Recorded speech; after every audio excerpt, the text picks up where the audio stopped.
Hi everyone, welcome back to the Decentralized Voices podcast. My name is Daria and today I'm joined by Henri Lieutaud, Head of Ecosystem at the Starknet Foundation. Hello, Daria. Thank you for having me. It's a real pleasure to have you today on the show, and we will dive into the Starknet startup ecosystem, BTCFi, and its impact on the crypto industry, and the upcoming plans for Devconnect in Argentina. So, guys, stay tuned for the full episode, enjoy it, and don't forget to share it with your friends who are interested in building on-chain products.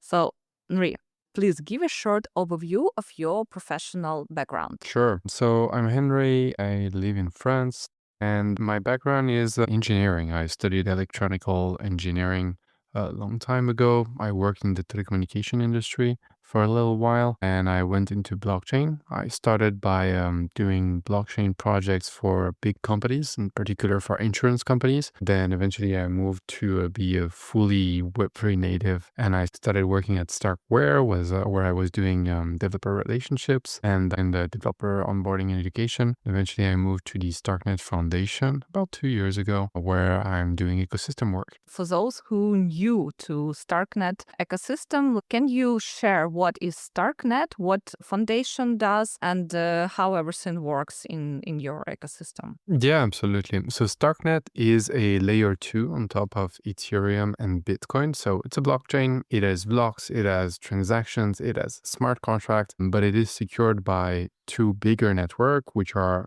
Bitcoin and Ethereum. And the network has two main entities caring for it. One is Starkware, the company that writes the code. So the code that runs the sequencer, processes the transactions, and so on. They're the lab of Starknet. And the other one is the Starknet Foundation, whose responsibility it is to grow the ecosystem, support the different players that make the network alive. And that's where I work. Okay, thank you very much. So, how do you see your role in shaping and scaling the ecosystem? What do you do? Yeah, so I'm the head of ecosystem. So I lead the ecosystem team at the Starknet Foundation. What we do is, in a nutshell, our goal is to try to grow the on-chain GDP.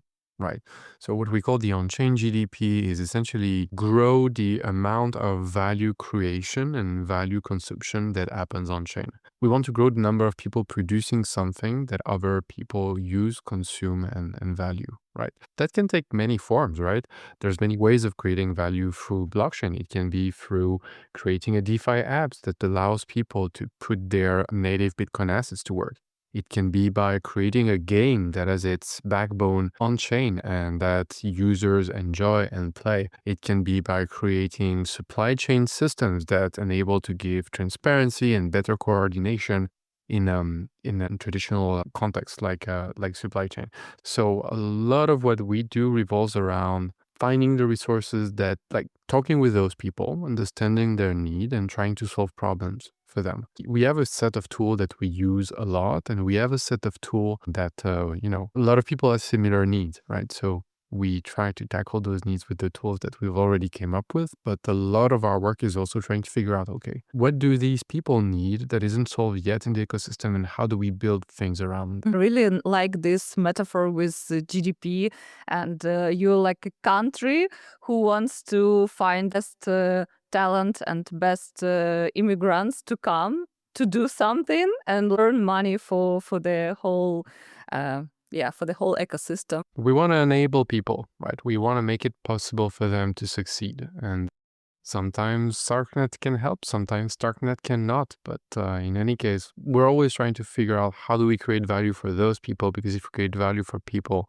then it creates value for Starknet. Can you please share about your transition from developer relations to leading the ecosystem? What made this transition possible? Sure, absolutely. When I started working on Starknet, the crypto space was in a slightly different place than it is today, right?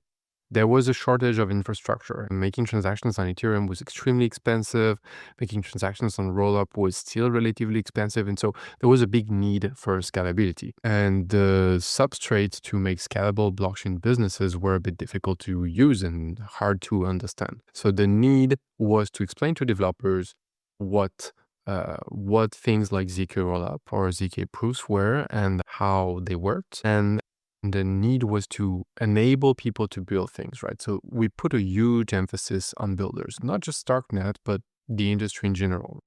A lot of it was geared towards developers and developers and developers, which was great. We definitely onboarded a lot of very smart, talented people, and devs in general are able to accomplish very meaningful things. But after a while, we started noticing that we started getting really good at onboarding devs, right? We got record number of people showing up to the classes we were doing. We got a lot of people capable of writing and deploying stuff on Starknet, but the amount of companies being created wasn't growing as fast as the number of devs coming in. And so we noticed that, in order to start a company, you need more than devs. You need different kind of people. Products and businesses.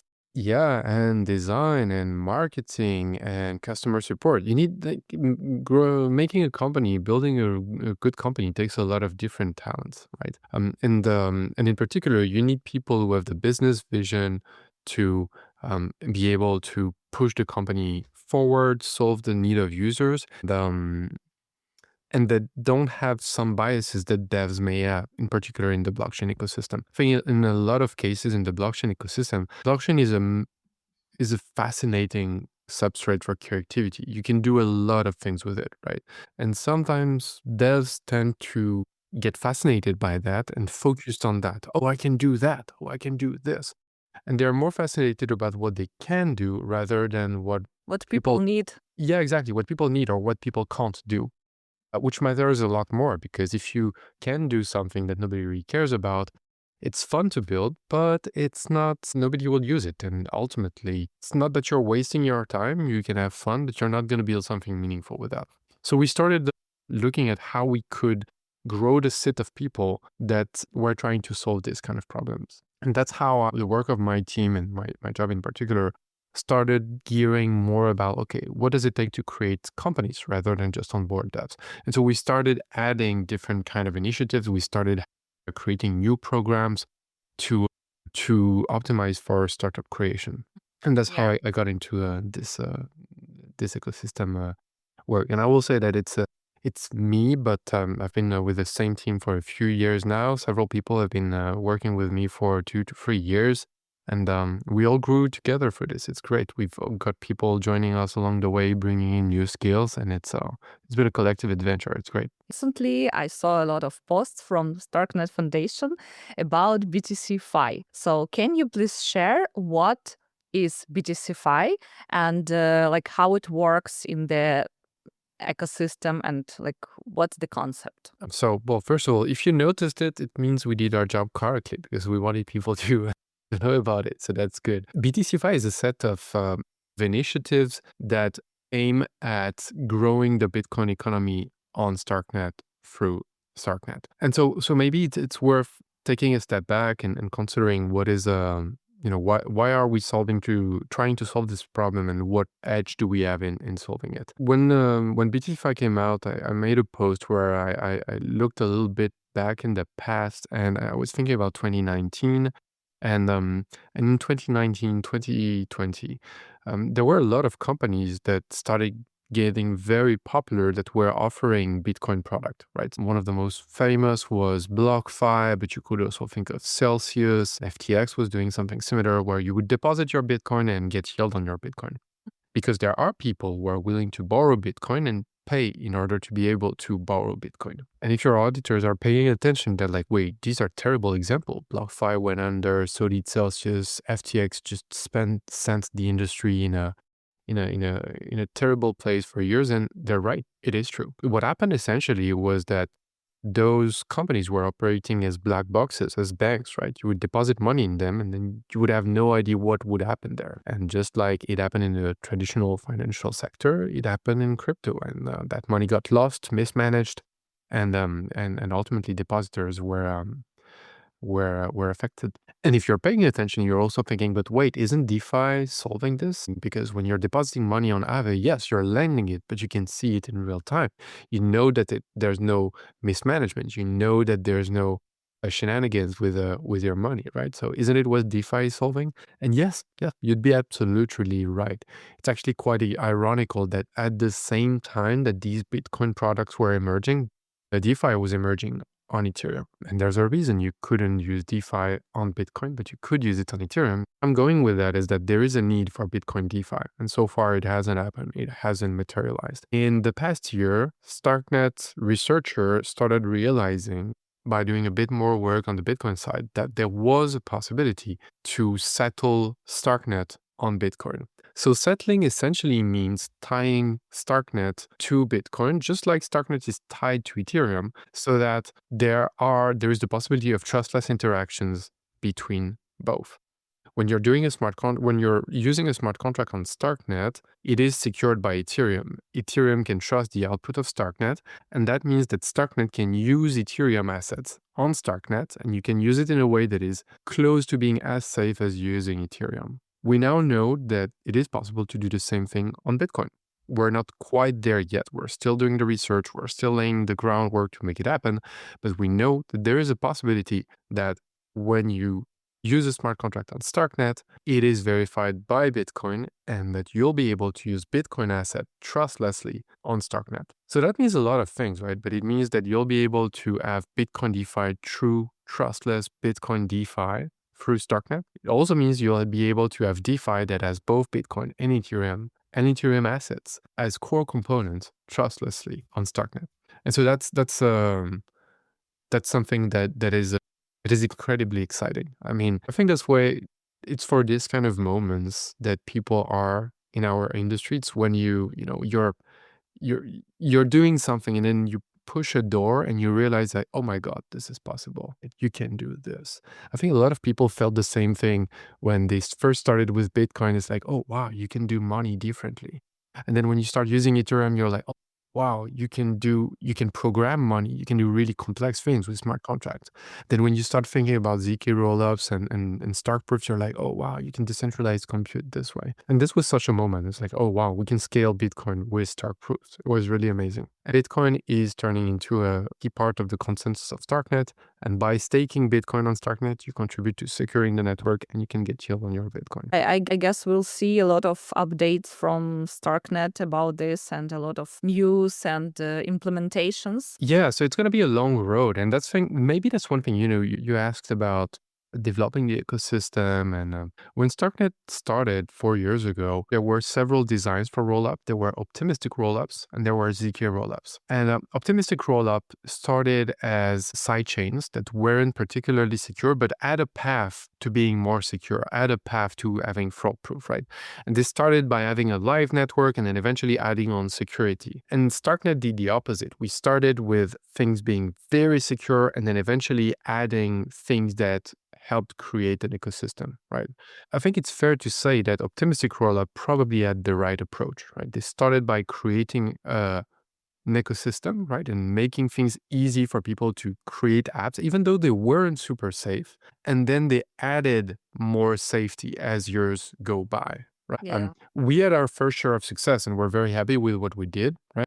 But this strategy was help them gain traction early on and made things really useful for them. That and being EVM compatible. And so now with this BTCFi thing happening, with this Bitcoin push that is happening, we decided to replicate this playbook, actually. So right now, using Starknet isn't secured by Bitcoin, right? But it will be. We will add those things little by little later on.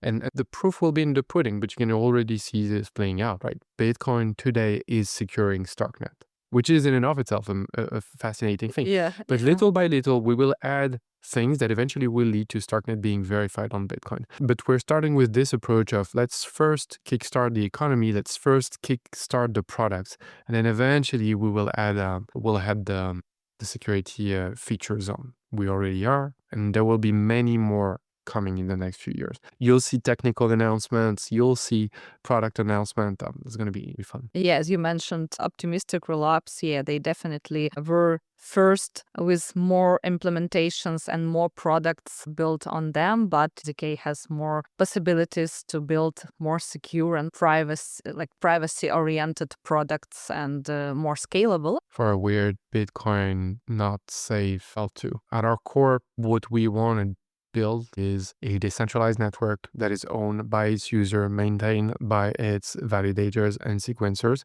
That requires trustlessness, period.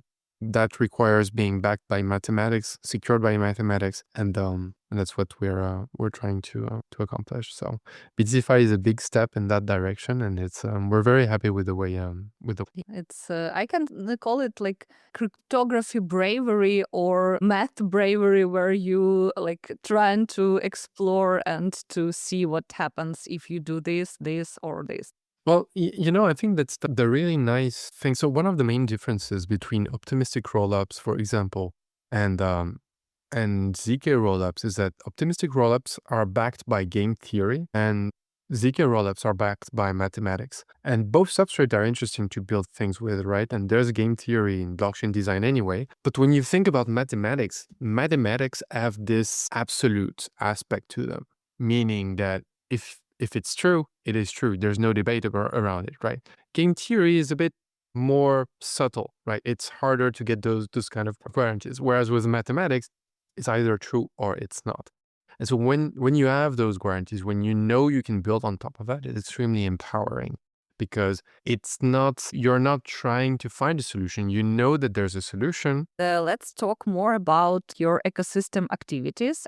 I know that, and I participated in Starknet Foundation's Founders Basecamp. Also, you had Developer Basecamp. Can you please share what did you expect from these Basecamps and what did you achieve with them, and like the whole concept of these base camps? Yeah, absolutely. Well, actually, if I can ask you, because you participated in it, what did you make of it? What was it according to you? And how was it?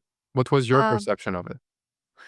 Okay, having some experience with startups and with all these concepts like lean startups and all these like more traditional ways of building startups, for me it wasn't something like extraordinary, because I guess it's good basis to understand how actually products can be built. But for Web3 native people who were like born in Web3 and it's their first job or first experience building something, I guess for them it's crucial, because this industry lacks of understanding how products must be built and like where to find revenue. For example, many people still think that they need just code and that's it, so they don't need customer support, designers, marketers, all this like infrastructure. I had a few ideas, but I didn't focus on one. That's why I understand that it could be more profitable and efficient to me if I had one product I could focus. I wouldn't say the industry or the internet at large misses this kind of content. Actually, there's plenty of classes around entrepreneurship and building startups around there. The best one are probably the one from YC, and they're all online. You can watch them today, right? We're thinking, okay, how do we, we have a lot of devs. How do we get more founders? Well, we can educate devs and try to make them become founder. We can also attract other founders, and I can talk about this in a second. But we also thought, okay, we have a lot of devs. Maybe we can turn some of them into founders, and we need to make people more comfortable and more familiar with what it means to run a startup. And when you want to educate people about Starknet, if you're Starknet, you have to educate people, right? Because nobody else will do it. But if it's about creating a startup, there's plenty of content out there. And so we started saying to people, hey, watch these lessons, do this, do that. It's great, right? But then people really didn't do it that much. And so we thought, okay, so let's do our own class. It's gonna be good, because we're gonna be able to tailor it to the needs that we see. And people on our team have this specific expertise. It's gonna be great. But more than the content, it was about the getting together and saying, here's a date. We do it all together and we push through as a cohort, right? And so that's a lot of the rationale around, and it's the same for Dave Basecamp actually. If you want to learn how to code on Starknet, there's a lot of content on the internet. All the sessions are recorded. They don't change much from one month to the other. So you can learn by yourself. Having an opportunity to learn as a group is something that is valuable to a lot of people. So just as in the past we were doing dev base camps, so boot camps for people to learn how to code. So we started running those founders base camp at the same time to teach people about running startups. And the idea was to say, okay, so we start in August and we all do it together. And then there's a graduation, people get to pitch their idea and do all of this. And that's what you participated in. I agree with you. If you know how to run a startup, maybe a startup, you probably learned a bit, but you already were familiar with what most of the content was, right? My objective with Founders Basecamp was not just to educate people about being founders, but also to educate people, and devs in particular, about what it takes to be a founder. Because not everybody will be a founder. Right? I mean, in a company of 50 people, there's only so many founders. There isn't 50, right? The majority of people won't be founders, and that is fine. You need everything in a company, right? But it is important that people understand what it takes to be a founder and what it takes to run a company. And so just by running those bootcamps, you already change the culture. You make people more able to work with each other. You make them able to understand what a founder is trying to achieve. You make them able to understand what it takes for a startup to survive. And that changes the culture. It changes the outlook of people on things. I think that's one thing we achieve with that, is that the people who came out of there, we are maximizing their chance of being good startup employees or startup participants, whatever they be. That was one of the big objectives they have. Now, that being said, you're right that people who already were familiar with startups, maybe they felt like, I need more. And so we're working on an initiative right now to solve this. So in general, the people think like, I need more. Like you, for example, Daria, you're running your own podcast, right? Which is a sort of business. You're running your own startup where you're creating I'm content, right? trying to convert it to business. Yeah, now Exactly. actually. Yeah, and it's tough. It's not easy, right? And it's like being a startup isn't easy, and a lot of the time you you're not really satisfied with boilerplate advice or just like random classes. What you need is somebody to talk to give you advice, to give you mentorship, and to guide you through this. So we tried organizing sessions where we connect startups and aspiring founders with mentors who can give them feedback, help them through their journey, which is something that works nicely, but it doesn't scale very well because you need mentors who are very available. And there's for a bunch of reasons, this doesn't scale very well. We started thinking about the people who do, for example, boxing or judo or jujitsu, right? When there's a class of 20 people, not everybody spars with the teacher. The teacher will explain a few things and then people spar with each other and they train each other and they grow together, right? And in the process, they get better and they form bonds, they become friends, and they go on to achieve meaningful things together. We started looking at mentoring and people getting advice on their business the same way. So we're coming up with something we're calling Starktagon right now, which is it's a fun name, right? Essentially, it's a small group of people who have a project, people like you, and we put them in, like we match them with other people who want to work on a topic. Like, for example, I need to think about how I pitch my business. I need to think about my go-to-market strategy. I need to think about hiring, right? And so it's very simple. We put people together on calls. There isn't that many people on the call, maybe 3 or 4 teams, right? And in turn, everybody gets 10, 15 minutes to present their project. And then each other person gives them feedback and tells them, hey, this is what I liked about your pitch. This thing wasn't clear. I think you can provide more value to the people listening to you by doing the X, Y, Z. And this has a lot of really big benefits. One is that it pushes you to practice regularly every week on a different topic. It pushes you to pitch regularly or to talk about what it is you're doing very regularly. So you're growing not only when you pitch, but also when you're talking with other people. It is also something that is extremely valuable for people to form bonds, because if I participate in a session with you, Daria, I'm going to understand a lot more about your business, what you're trying to achieve and the struggles you're going through. And so that makes the surface for connection, potential for interaction with you much higher. And it also creates bond that we can then dig deeper into when we organize in real life events, which we're also doing. That's what we're trying to do at the moment. I like to say that what we're trying to do is a bit like what a startup is doing, right? We see an issue, we try to solve it, we iterate, and then we see what sticks. So Currently, we're trying to come up with a nice set of people to hone the Starktagon logic, and we have a bunch of content, right? It's not just like, oh, let's put people on the call and make them talk. It's like each call has a very specific road plan, list of questions. It's very organized so that you make the most of it. People seem to like it so far. Yeah, it should be fun and You should participate in one. Well, with pleasure, with pleasure. I really like to pitch others and consult people and give them valuable feedback. So that should work. And actually, one more thing, I remember that in my cohort, there was a project Focus 3. I really liked that session with the founder of Focus 3 because it was a real example of product with revenue, with some traction, with users. 6 months after, I heard about Focus 3 from other people, and they mentioned it like an example of a project with normal startup approach. Yeah, no, you're right. I had the most fascinating experience last year. Actually, I was participating in a student fair in an engineering school in France. I had a small Starknet booth telling people, "Hey, students, come create stuff on Starknet," because I was curious to see whether it was a good channel of acquisition for smart people, right? And when people ask me, "Oh, what it is you're doing?" So maybe you're aware of blockchain and Web3, and they were like, "Well, maybe one person out of 5 would say, yeah, I kind of know what it is." And then I would say, "But maybe Focus Tree." And here it was 2% out of 3 who knew about Focus Tree because it's extremely popular with students. And I think that's something that is, it was a really aha moment for me.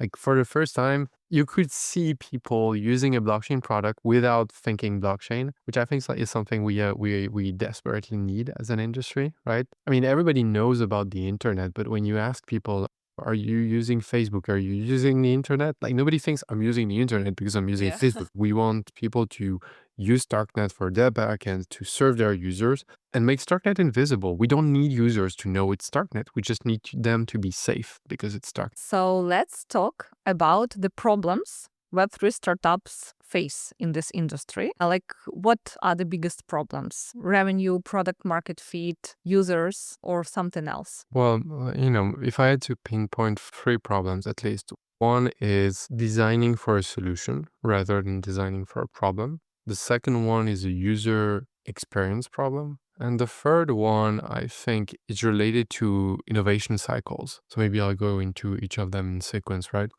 I think the main issue people have, one of the main issue is that people building on the blockchain get fascinated. We talked about it a little bit at the beginning, right? People get fascinated with the substrate, the blockchain, and what you can do, and they don't stop enough to think, is this a problem worth solving? There's this saying, right? You need to fall in love with the problem, not with the solution.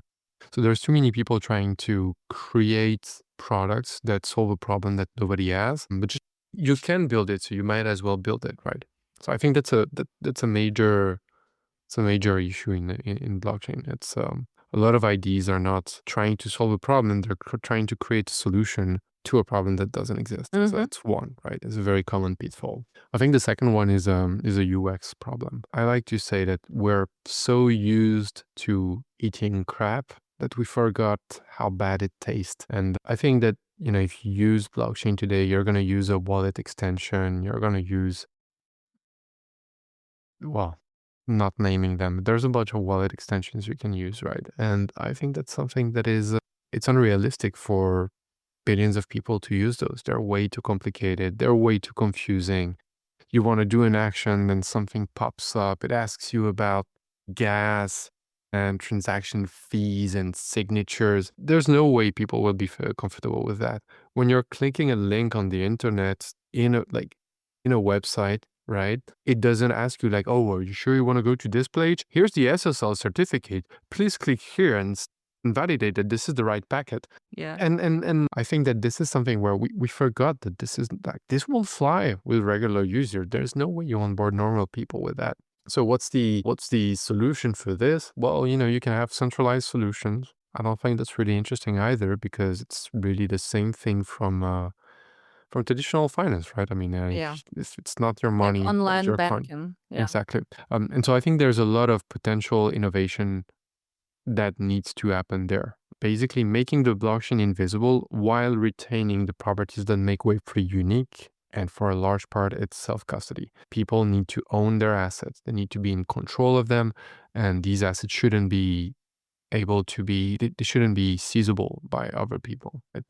And I think that's one major issue, right? You will have people who have good ideas, but it's like, oh yeah, I have this great idea for an app that will solve a problem for pet owners and it's going to be great. They just need to install MetaMask. I'm sorry, it's not going to work with MetaMask, right? You need to find something else. There is innovation in that space, right? But it's still undervalued. So that's one thing, actually, you mentioned Focus Tree, and that's one thing that Focus Tree is leveraging from Starknet. It's called account abstraction. I'm not going to go too much in the details, but basically it enables you to create user experiences that are just that feel like Web2. You can log in with an email and password while retaining control of your key. And it's very new. Likewise, Ready, a wallet on Starknet, as a credit card, which you can use.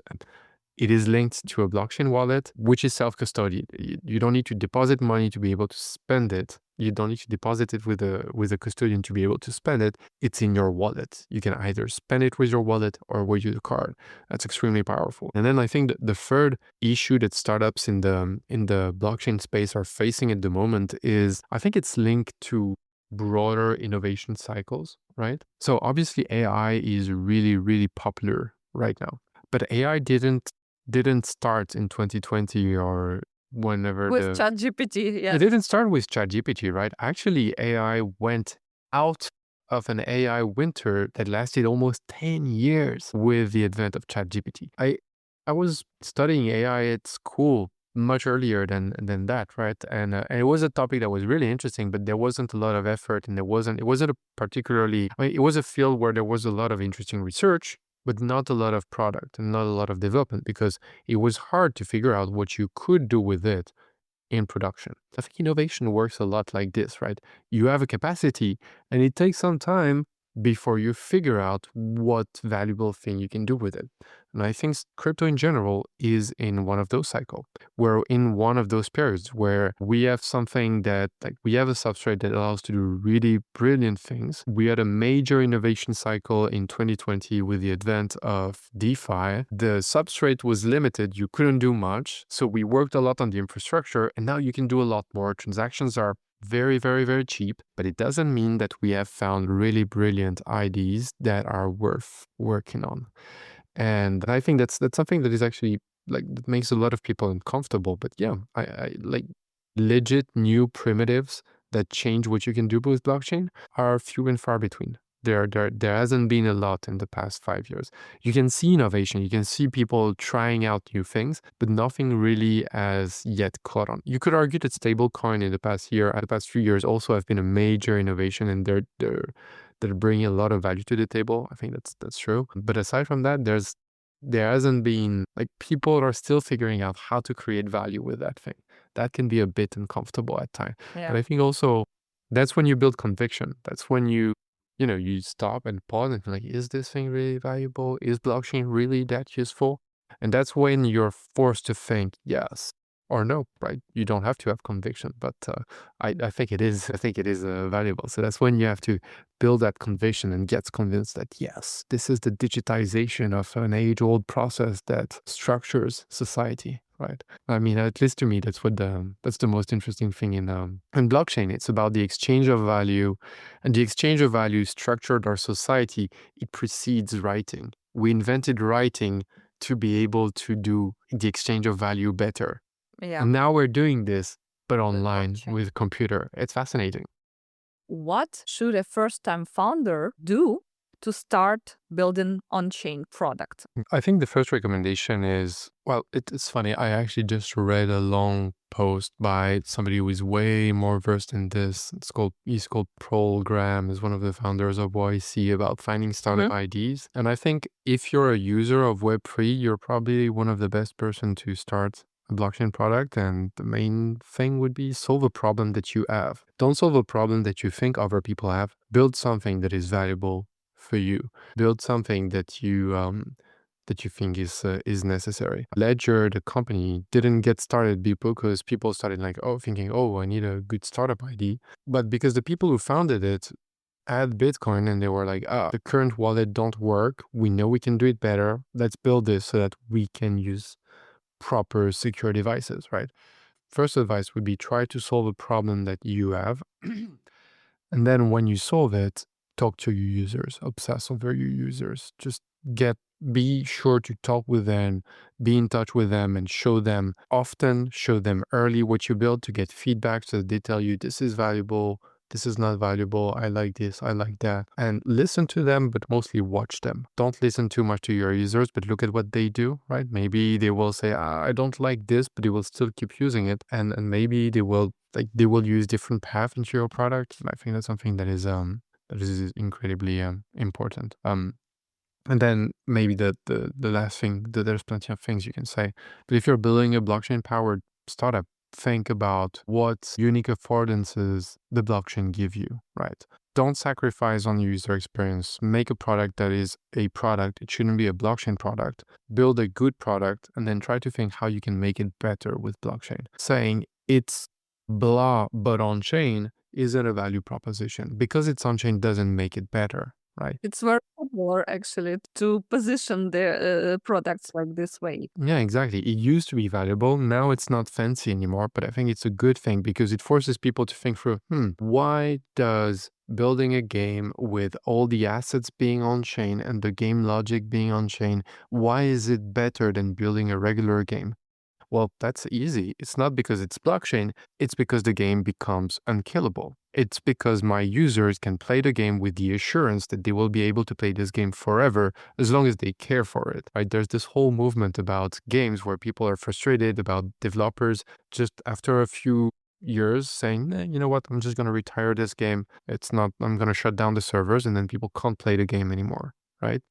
This won't happen with blockchain games. That's a very clear value proposition that people are starting to recognize. It's not because it's on chain. It's because it's not going to die. Yeah. First good product and then how it can be implemented with blockchain or without it if it's not valuable. Yeah. What specific goals does Starknet have for Devconnect in Argentina? What do you expect? Devconnect is the grand mass of Ethereum. It's a yearly event. We're very excited to go there to meet with friends, meet with coworkers. I mean, we're at our core, we're part of the Ethereum ecosystem. So we're just excited to be part of this, right? I mean, Ethereum is a fascinating platform. It's a fascinating ecosystem. Sometimes going to those events is not necessarily something you think about, it's something you feel. You are part of the community and you want to be there, right?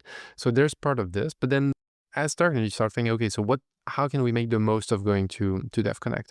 And one of the things is there's a lot of people going to Devconnect. So we're going to try to organize social events for people. The first one is we're going to organize, we're organizing a startup house. So a residency of a week where we're going to bring about 10, 20 startups in the Starknet ecosystem, up and coming people, and we are going to help them work for a week, give them a place to meet with other people, think about their business, and we're essentially going to do a bunch of Starktagon sessions, which I mentioned earlier, right? It's going to be about people practicing together, getting to know each other, bonding and growing their business. The goal is for them to come for a week and go out and feel like they've accomplished what they would do normally in 2 or 3 months, right? We are also going to connect them with capital, with investors, with mentors, advisors that can help them forward on their journey. So we're going to organize several investor-oriented events in and around Devconnect, where we'll have people interested in startups and startups interact with each other and find room for collaboration. And the second thing we're going to organize is we're going to have a major day event, a Starknet day event. I think the date is set. It's probably on the 20th of November. We'll have ecosystem presentation where people will present the groundbreaking products they're working on. We'll have pitch competitions. We'll have nice merch and plenty of opportunities to network. So it will be a great way for people who are in the Starknet ecosystem to connect with each other and people who are curious about Starknet to just come and check it out. See A lot of things are planned for Devconnect this year, and probably it would be even bigger than DevCon in Bangkok. These two conferences will be different. I think there was a crazy amount of people, maybe 12 or 15,000. Yeah, something like this. 13,000 or some Exactly. 12 or Yeah. 13,000. Which is massive. I don't know how many people will show up to DevConnect. Those events are always really good. What I like about DevConnect is that it's not a conference, it's a bunch of conferences. So you'll get to come to the Starknet conference, you'll get to go to the Optimism event, you'll get to go to the L2Beat event. There's going to be a lot of really interesting different talks, and I'm also looking forward to attending all of those. Thank you for great conversation. It was insightful. I really enjoyed, and I'm sure that our listeners and viewers on YouTube will also enjoy it and share with their friends. Oh, thank you for very having much. me. I had a good time. Guys, I will leave all the links to Henri and to Starknet under this episode, so you can go and check out and learn more about what's happening in the ecosystem. Thanks for your attention. Like this episode and share it with your friends.